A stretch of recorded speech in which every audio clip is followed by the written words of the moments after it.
Class discuss करेंगे super class Rhizopoda. इस super class के जो मेंबर्स हैं इनको मोस्टली हम अमीबा का नाम देते हैं और इन यूनिसेलुलर ऑर्गेनिजम्स को हम डिस्कस करेंगे। इसमें जो क्लास हमारे पास अमीबा की मौजूद है, क्लास होती है लोबोसा। लोबोसा और इसमें जो हमारे पास जीनस है वो है अमीबा। Genus amoeba. ये आप फर्स्ट ईयर सेकंड ईयर में भी इस ऑर्गेनिज्म के मुतालिक पढ़ते आए हैं। अमीबा आज थोड़ा सा हम इनको डिटेल के साथ डिस्कस कर रहे हैं। जीनस अमीबा के अंदर जो अमीबा पाए जाते हैं ये दो तरह के होते हैं। कुछ को हम बोलते हैं non shelled, non shelled, non shelled amoeba, और कुछ हम डिस्कस करेंगे शेल्ड अमीबा। शेल्ड अमीबा ऐसे अमीबा जिनके पास एक्सटर्नल कवरिंग शेल या टेस्टा मौजूद होता है, टेस्ट मौजूद होता है। और दूसरे जो हमारे पास मेंबर हैं इनको नॉन शेल्ड अमीबा बोलते हैं क्योंकि इनके बाहर वाली साइड पे कोई भी एक्सटर्नल शेल या टेस्ट या टेस्टा मौजूद नहीं होते। तो इसमें हम सबसे पहले डिस्कस करते हैं नॉन शेल्ड अमीबा को। नॉन शेल्ड अमीबा का अगर आप जनरल स्ट्रक्चर देखेंगे तो नॉन शेल्ड अमीबा इनकी कोई खास शक्लो सूरत तो नहीं होती, यूनिसेलुलर होते हैं और यूकैरियोट होते हैं। इनके पास ट्रू न्यूक्लियस होता है और ये इनका यहाँ पर प्लाज्मा मेम्ब्रेन और न्यूक्लियस के दरमियान में साइटोप्लाज्म मौजूद होता है। अब इन नॉन शेल्ड अमीबा को नॉन शेल्ड इसलिए कहा जाता है क्योंकि इनकी प्लाज्मा मेम्ब्रेन की बाहर वाली साइड पर कोई भी एक्सटर्नल कवरिंग मौजूद नहीं होती और इनके जो बॉडी फंक्शंस हैं जिसमें न्यूट्रिशन है, इसके अलावा रिप्रोडक्शन है, ये दो छोटे छोटे पॉइंट हम डिस्कस करेंगे। पहले मैं इनके अंदर न्यूट्रिशन बता देता हूँ कि नॉन शेल्ड अमीबा न्यूट्रिशन कैसे हासिल करते हैं। ये एंडोसाइटोसिस की मदद से फूड पार्टिकल्स को इनटेक करते हैं। फॉर एग्जांपल अगर हमारे पास कोई भी फूड पार्टिकल है जो मैंने यहाँ पर दिखाया हुआ है, ये इसकी प्लाज्मा मेम्ब्रेन को टच करता है, तो जिस जगह से प्लाज्मा मेम्ब्रेन को टच करता है उस जगह से प्लाज्मा मेम्ब्रेन अंदर की तरफ इन्वेजिनेट कर जाती है। और प्लाज्मा मेम्ब्रेन जब इन्वेजिनेट करती है तो इस इन्वेजिनेशन के अंदर ये फूड मटेरियल या फूड स्ट्रक्चर जो भी ऑर्गेनिज्म होगा, मोस्टली इनका जो फूड मटेरियल होता है वो बैक्टीरिया होते हैं या प्लैंकटॉन्स या प्रोटिस्ट वगैरह होते हैं। तो ये इसके अंदर इस इन्वेजिनेशन के अंदर फूड मटेरियल आ जाता है और अल्टीमेटली क्या किया जाता है, इस फूड मटेरियल को एक वेजिकल के अंदर पैक कर दिया जाता है। यहाँ से प्लाज्मा मेम्ब्रेन दोबारा फ्यूज कर जाती है और ये फूड मटेरियल यहाँ पर फूड वैक्यूल या फूड वेजिकल की शक्ल में साइटोप्लाज्म के अंदर पहुंच जाता है और इसके अंदर ये फूड मटेरियल मौजूद है। अब फर्दर इसकी जो डाइजेशन का प्रोसेस है, इसकी डाइजेशन लाइसोसोम की मदद से होती है। लाइसोसोम आपको पता है एक ऑर्गेनल है जो कि फूड मटेरियल की डाइजेशन के लिए इंजाइम रखता है जिनको हम हाइड्रोलिटिक इंजाइम बोलते हैं। तो जैसे ही फूड वैक्यूल या फूड वेजिकल के साथ ये लाइसोसोम फ्यूज करते हैं तो इसके अंदर जितना भी फूड होता है, जो भी फूड मटेरियल होता है उसकी डाइजेशन हो जाती है। क्योंकि लाइसोसोम के जो हाइड्रोलिटिक इंजाइम्स हैं ये पीएच की वजह से यहाँ पर फूड मटेरियल की ब्रेकडाउन करवा देते हैं और मैं सिंपली इसको यहाँ पर फूड मटेरियल को छोटे छोटे पार्टिकल्स की शक्ल में दिखा रहा हूँ। तो इसका मतलब है फूड मटेरियल की यहाँ पर डाइजेशन जो है वो इंट्रासेलुलर डाइजेशन होती है।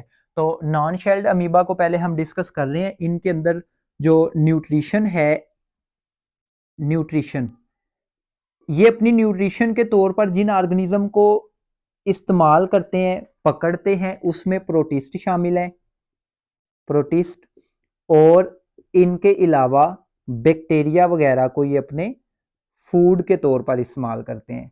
और बैक्टीरिया और प्रोटिस्ट को ये एंडोसाइटोसिस की मदद से इनगल्फ करते हैं। इसके बाद रिप्रोडक्शन को अगर डिस्कस किया जाए, इनके अंदर रिप्रोडक्शन का जो मेथड है, रिप्रोडक्शन रिप्रोडक्शन इनमें होती है फिशन के जरिए, बाइनरी फिशन के जरिए। और सिंपल क्या होता है, एक एक अमीबा जब वो एक खास लिमिट तक पहुंच जाता है, एक खास साइज तक पहुंच जाता है, तो उसके बाद उसका जेनेटिक मटेरियल डुप्लीकेट करता है, न्यूक्लियस की डुप्लीकेशन होती है। फॉर एग्जांपल मैं इसी में 2 न्यूक्लियस दिखा रहा हूँ, और फिर क्या होता है, इसकी प्लाज्मा मेम्ब्रेन अंदर की तरफ इन्वेजिनेट करती है, इधर से भी, यहाँ से भी प्लाज्मा मेम्ब्रेन अंदर की तरफ इन्वेजिनेट करती है, और अल्टीमेटली इस एक अमीबा से 2 अमीबा, छोटे-छोटे मैं यहाँ पर दिखा देता हूँ, एक अमीबा से 2 अमीबा बाइनरी फिशन की मदद से प्रोड्यूस हो जाते हैं। तो इनमें जो बाइनरी फिशन का मेथड है, ये एसेक्सुअल रिप्रोडक्शन होती है। एसेक्सुअल, इनमें जो रिप्रोडक्शन का मेथड है वो एसेक्सुअल रिप्रोडक्शन होती है। इनके अंदर सेक्सुअल रिप्रोडक्शन ऑब्जर्व नहीं हुई, इनके अंदर सेक्सुअल रिप्रोडक्शन मौजूद नहीं है। जिस तरह आप दूसरे सीलिएट्स या पैरामीशियम के अंदर कॉन्जुगेशन पढ़ते हैं, इनके अंदर इस तरह का कोई भी सेक्सुअल रिप्रोडक्शन का मैकेनिज्म डिस्कवर नहीं हुआ। तो इनमें जो रिप्रोडक्शन का मेथड है वो एसेक्सुअल बाइनरी फिशन की मदद से है। अगर हम इन अमीबा के हैबिटेट की बात करें, हैबिटेट कि ये किस तरह के इन्वायरमेंट के अंदर रहते हैं, तो इनके हैबिटेट में ज्यादातर अमीबा जो है वो फ्रेश वाटर पॉन्ड्स, स्ट्रीम या लेक्स वगैरह के अंदर पाए जाते हैं। फ्रेश वाटर के अंदर, फ्रेश वाटर में pond ecosystem, slow flowing streams, slow flowing streams, और शैलो वाटर के अंदर पाए जाते हैं। शैलो वाटर से मुराद है कम गहरे पानी के अंदर पाए जाते हैं, शैलो वाटर। तो ये इनका हैबिटेट है, मींस के ये इस तरह के हैबिटेट के अंदर रहते हैं। लेकिन कुछ अमीबा ऐसे भी हैं, हम पढ़ेंगे, जो कि मेरीन होते हैं, रेडियोलेरियंस, जिस तरह वो मेरीन इन्वायरमेंट के अंदर पाए जाते हैं। इसी तरह से ये मैंने नॉन शेल्ड अमीबा के मुतालिक डिटेल से थोड़ा सा डिस्कस किया है। इसके बाद हम देखेंगे शेल्ड अमीबा। शेल्ड अमीबा कौन से होते हैं? ऐसे अमीबा जिनके पास कोई एक्सटर्नल कवरिंग मौजूद होती है या शेल मौजूद होता है, शेल्ड अमीबा। शेल्ड अमीबा के पास कोई ना कोई ऐसी स्ट्रक्चर मौजूद होती है जो इनको प्रोटेक्ट कर रही होती है, और वो मोस्टली वो स्ट्रक्चर कहलाती है शेल, या फिर टेस्ट का नाम दिया जाता है। तो इन अमीबा के पास एक्सटर्नल कवरिंग होती है जिसको हम शेल या फिर टेस्ट का नाम देते हैं, टेस्ट। अब शेल या टेस्ट की जो कंपोजिशन है ये डिफरेंट होती है। कुछ ऐसे भी अमीबा पाए जाते हैं जिनके अंदर शेल प्रोटीन प्रोटीन का बना होता है, तो हम कह सकते हैं कि शेल जो है ये प्रोटीनेशियस हो सकते हैं, प्रोटीनेशियस।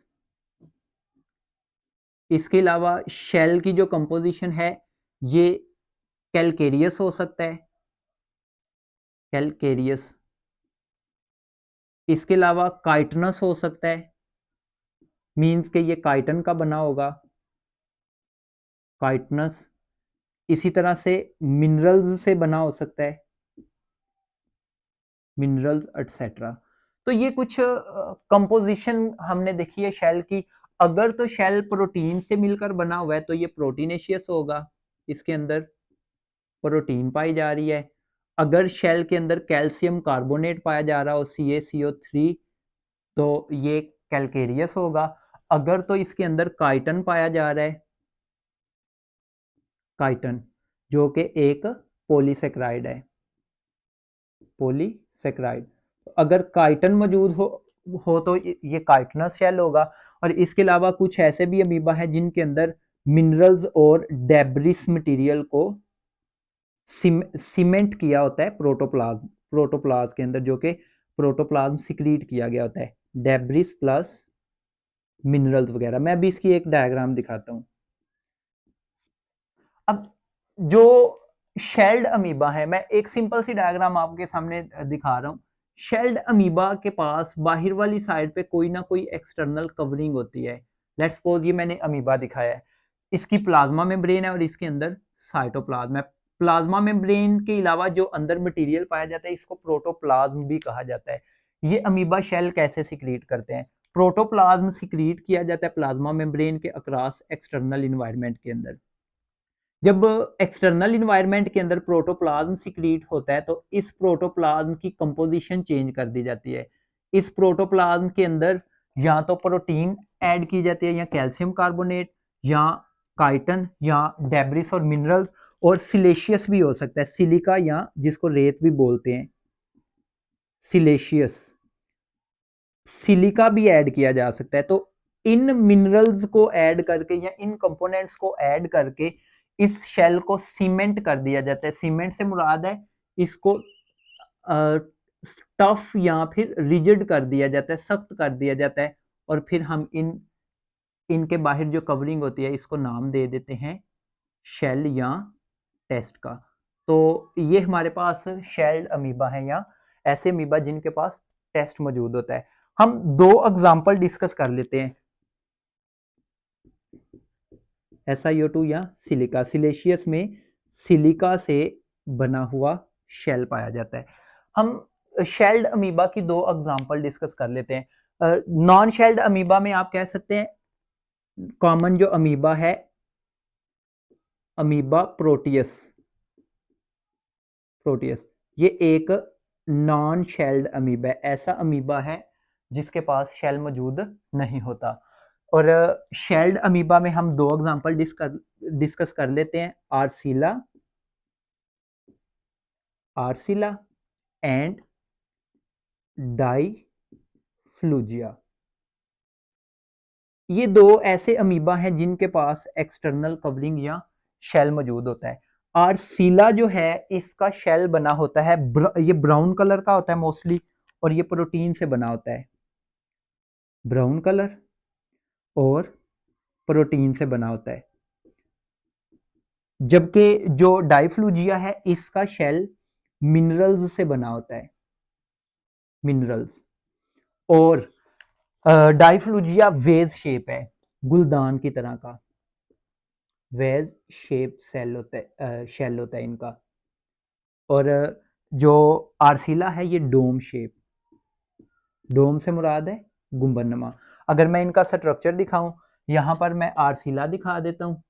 आर्सिला का जो शेल है वो इस तरह से, ये इसका मैं बाहर वाली साइड पे शेल दिखा रहा हूँ और इनके शेल शेल के अंदर होती है प्रोटीन, प्रोटीन की वजह से ये काफ़ी ज़्यादा थिक होता है और ये टफ होता है जिसकी वजह से ये प्रोटेक्शन दे रहा होता है। एक्चुअली अमीबा जो पाया जा रहा है वो इसके अंदर वाली साइड पे होता है, अमीबा का जो प्रोटोप्लाज्म है वो यहाँ पर मौजूद है। और शेल्ड अमीबा के पास मोस्टली ऐसा होता है कि शेल के अंदर ओपनिंग्स होती हैं। फॉर एग्जांपल मैं यहाँ पर 3 ओपनिंग दिखा रहा हूँ और इन ओपनिंग्स से इनका जो प्रोटोप्लाज्म होता है ये सूडोपोडिया बना रहा होता है, ये बाहर की तरफ एक्सटेंड किया होता है। तो ये आपको इसके मैं सूडोपोडिया दिखा रहा हूँ। तो इन अमीबा के पास शेल के अंदर ओपनिंग पाई जाती हैं जहां से ये अपना प्रोटोप्लाज्म बाहर एक्सटेंड करते हैं और ये सूडोपोडिया बनाते हैं, सूडोपोडिया, जिनको हम फॉल्स फुट का भी नाम देते हैं। ये हमने डिटेल से इसकी टाइप्स भी पढ़ी हैं। इसी तरह से हम दूसरी एग्जांपल देखते हैं डाईफ्लूजिया। डाईफ्लूजिया की जो एग्जांपल है ये मैंने कहा है कि ये वेज शेप होता है, वेज शेप से मुराद है ये गुलदान की तरह का इसका स्ट्रक्चर होता है, इस तरह का स्ट्रक्चर है। अब यहाँ पे मैं आपको इसके शेल के बाहर, ये इसका मैं शेल ही दिखा रहा हूँ जिसके अंदर लाइनिंग दिखाई गई है और जो ऑर्गेनिज्म होता है वो इसके अंदर पाया जा रहा है जिस तरह मैंने यहाँ पर दिखाया है। तो यहाँ पर भी मैं ग्रीन कलर से इसका मैं प्रोटोप्लाज्म दिखा रहा हूँ अमीबा का जो इसके अंदर पाया जा रहा है। इनके पास भी ऐसा होता है कि ओपनिंग्स पाई जाती हैं और इन ओपनिंग्स से प्रोटोप्लाज्म बाहर बाहर की तरफ एक्सटेंड किया होता है और ये सूडोपोडिया जो है वो बाहर की तरफ निकल रहे होते हैं। तो डाईफ्लूजिया ओब्लांगेटा ये ऐसे अमीबा है जिनके पास wedge shape wedge shape shell पाया जाता है। तो ये हमने डिस्कस किए हैं शेल्ड अमीबा। जो फ्री लिविंग अमीबा हैं जिस तरह के मैंने ये अमीबा दिखाया है, नॉन शेल अमीबा और यहाँ पर शेल्ड अमीबा, जो फ्री लिविंग होते हैं ये पार्टिकल्स के ऊपर, पार्टिकुलेट मैटर के ऊपर फीड करते हैं, छोटे छोटे पार्टिकल्स के ऊपर फीड करते हैं। लेकिन जो कुछ ऐसे अमीबा हैं जो कि पैरासिटिक हैं, तो हम पैरासिटिक अमीबा में डिस्कस करते हैं एक अमीबा को, पैरासिटिक अमीबा, ऐसे अमीबा जो पैरासाइट के तौर पे काम करते हैं। पैरासिटिक अमीबा किसी दूसरे ऑर्गेनिज्म की बॉडी के अंदर या उसकी बॉडी के ऊपर रहते हैं और ये क्या करेंगे, ये उससे फूड लेंगे, वहां रिप्रोड्यूस करेंगे और उनको नुकसान पहुंचाएंगे। और पैरासिटिक अमीबा के पास कोई ना कोई अडाप्टेशन होती है जिसकी वजह से ये अपने होस्ट की बॉडी से न्यूट्रिएंट्स लेते हैं और उसमें कोई ना कोई डिजीज काज करते हैं। इसमें हम एक एग्जांपल डिस्कस करते हैं, एंट अमीबा, एंट अमीबा हिस्टोलिटिका, एंट अमीबा हिस्टोलिटिका, ये इसका साइंटिफिक नेम है। ये जो एंट अमीबा हिस्टोलिटिका है ये ह्यूमन के अंदर डिजीज काज करता है, ह्यूमन की स्मॉल इंटेस्टाइन के अंदर ये रहता है और ये ह्यूमन के अंदर डिजीज काज करता है जिसको बोलते हैं amoebic dysentery, amoebic dysentery, dysentery. Amoebic dysentery के अंदर क्या होता है, मोस्टली ये अमीबा तब इन्फेक्शन काज करता है जब ह्यूमन जो है वो ज्यादा क्राउड की शक्ल में रहे और इसके साथ साथ पुअर सैनिटरी कंडीशंस हो, मतलब कि वहां पर सफाई का इतना ज्यादा ख्याल ना रखा जाए। और ये एंट अमीबा हिस्टोलिटिका एक सिस्ट की शक्ल में अपने गिर्द एक कवरिंग बनाता है। लेट्स सपोज कि मैं यहाँ पर ये एंट अमीबा हिस्टोलिटिका ही दिखा रहा हूँ, इसकी बाहर वाली साइड पे ना एक कवरिंग बन जाती है, सिस्ट बन जाती है। ये शेल नहीं है बल्कि ये एक सिस्ट दिखाई गई है।